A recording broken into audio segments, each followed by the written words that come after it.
साहब दुआर लगाओ के बाटे बड़ा देर होता है। इन्हें अरे कौनो बढ़िया गाना सुनाओ। दूर चाहिए देखी महाराज आओते सुना दे आज भर छोड़ दी। अरे सुनाओ पहले। गाओ। अरे गोरे गोरे गाल ये करबाल बॉब कट मीडिया को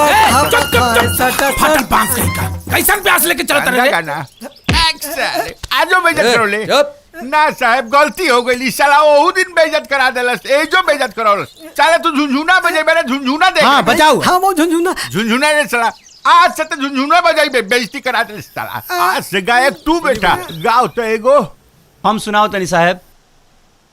कैसियो लाओ रे कैसियो दे गुरुजी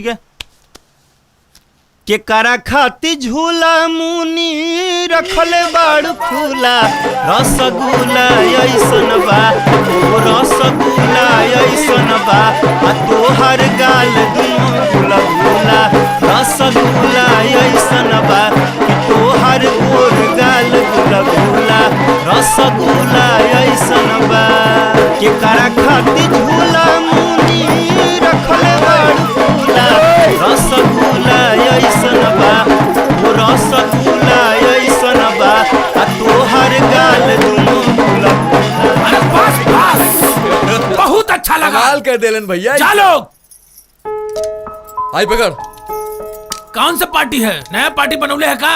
जी साहब झंकार ब्रास बैंड पार्टी नया बनौनी है। अच्छा लगा। अच्छा लवंडा लेके घूमता है। सेवा में 24 घंटा हाजिर बनिए साहब। जी साहब इनाम अपन। शुक्रिया साहब। शुक्रिया साहब। अलग अंदाज बा अलग अंदाज बा अलग अंदाज बा अलग अंदाज बा